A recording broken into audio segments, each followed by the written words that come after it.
Teman-teman, sudahkah Anda mulai sejak dini belajar untuk berinvestasi? Nah, di sini ada aplikasi untuk kita belajar investasi, bahkan ada robot advisor-nya. Penasaran aplikasi apa? Simak video ini hingga selesai.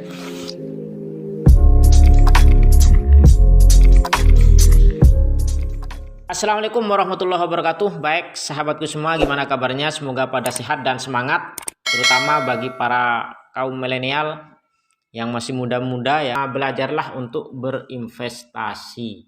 Investasi itu kalau bahasa dunia ya nabung untuk masa depan.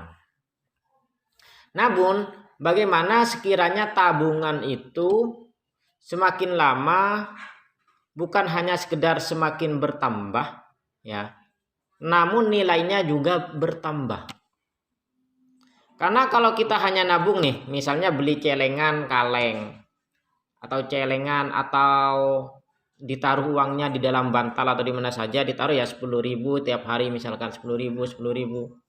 Ketika sudah nyampe 1 bulan dapat 300.000, 1 tahun dapat 3.600.000. Nah, uang berarti kalau 1 tahun 3.600.000, 2 tahun berarti 7.200.000 dan seterusnya. Namun dengan cara yang lama seperti itu, secara sadar ataupun tidak, itu nilai uang kita itu menurun. Nilai uang kita turun.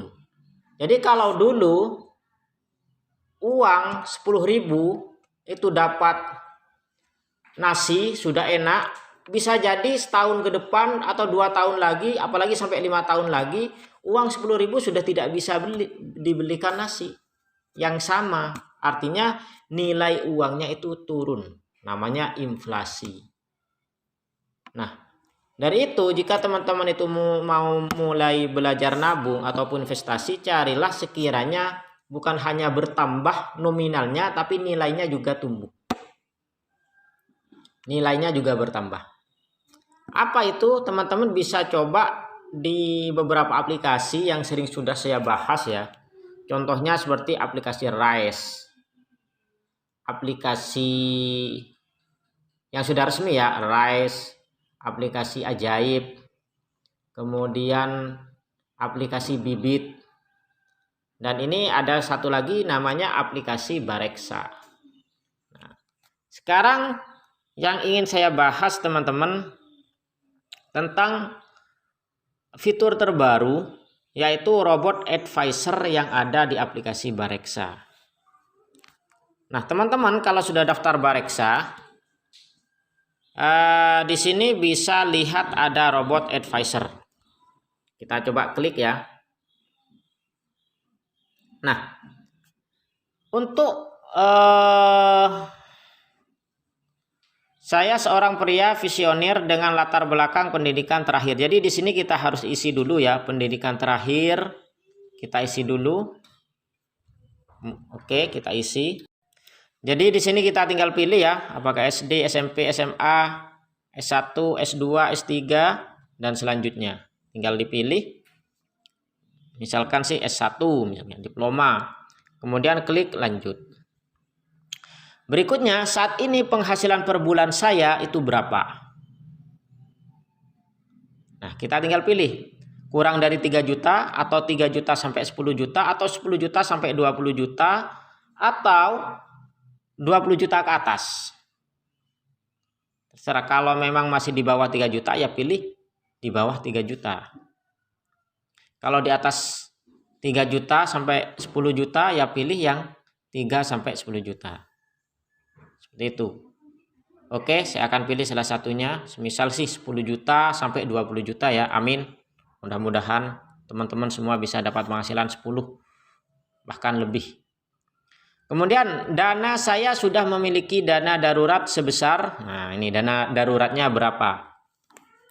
Dana darurat itu teman-teman apa? Dana darurat itu adalah minimal paling sedikit adalah 3 kali pengeluaran bulanan ya dalam masa-masa normal. Jadi kalau pengeluaran Anda dalam sebulan itu adalah 2 juta, berarti kalian itu harus punya dana darurat yang siap dicairkan kapan saja sebesar 6 juta. 2 juta kali 3. Namun akan lebih baik lagi ya, apalagi di masa pandemi ini, kalau bisa 6 kali sampai 12 kali uang pengeluaran itu dana darurat. Jadi sudah punya berapa? Tinggal ditulis. Dana darurat.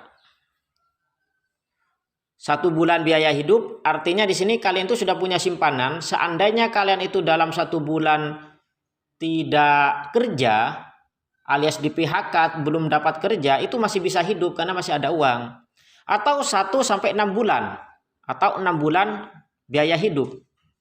Ya mudah-mudahan teman-teman itu sudah punya dana darurat, sekiranya kalau 6 bulan tidak kerja masih bisa hidup. Maksudnya masih bisa normal lah, masih bisa makan, masih bisa jadi sudah ada simpanan. Jadi paling bagus memang 6 kali ya, atau bisa 12 kali uang pengeluaran. Itu harus punya kita. Karena apalagi seorang karyawan yang ngerjanya itu bisa kapan saja di PHK. Itu harus mulai sekarang nabung, menyisihkan uang untuk dana darurat. Oke, anggap kita punya 6 bulan ya. 6 bulan biaya hidup. Kemudian klik lanjut. Jumlah uang yang dapat saya investasikan setiap bulannya sebesar berapa? Jadi kira-kira berapa? Ya, kalau saran saya sih 5 sampai 10 lah. 5 sampai 10% per bulan dari gaji Anda. Kalau gaji Anda 1 juta, 10%-nya adalah 100.000. Kalau 5%-nya adalah, jadi kalau 10 juta, kalau 1 juta itu 100.000, 5%-nya berarti 50.000. Kalau gaji Anda itu adalah 10 juta, berarti per bulannya Anda bisa 1 juta ataupun 500.000. Oke, kita tulis aja di sini 500.000 atau 1 juta sampai 10 juta. Ada yang 500.000 sampai 999.000. Anggap di sini kita pilih yang ini ya, 1 juta sampai 10 juta lah. Mudah-mudahan ya, ini adalah doa. Mudah-mudahan bisa tiap bulan nabung 1 juta. Namun ya sesuaikan ya, kalau pendapatannya hanya 1 juta, ya sisihkanlah maksimal 100.000. Kemudian, dan saya berencana berinvestasi selama. Nah ini, investasi Anda itu berapa lama, itu juga perlu direncanakan. Misalkan kalian nabung ini untuk apa? Untuk nikah.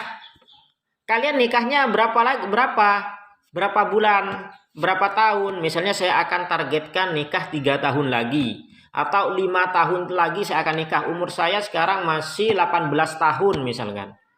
Berarti saya targetnya umur 25, berarti ya 18, berarti 7 tahun lagi ya kalau 25, masih lama. Misalkan kalian umurnya sekarang sudah 20 tahun, 5 tahun lagi saya akan nikah. Pas umur 25, ya tinggal pilih aja 3 sampai 5 tahun misalkan. Atau 5 tahun lah. Pilih yang 3 sampai 5 tahun. Kemudian lanjut. Nah, saat ini produk-produk investasi yang sudah saya miliki adalah, ya ada deposito, obligasi, reksadana, saham, atau belum ada.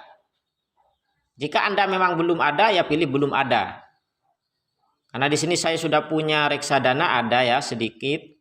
Saham juga ada, jadi saya pilih reksadana atau kalian punya semua, bisa dicentang semua di sini.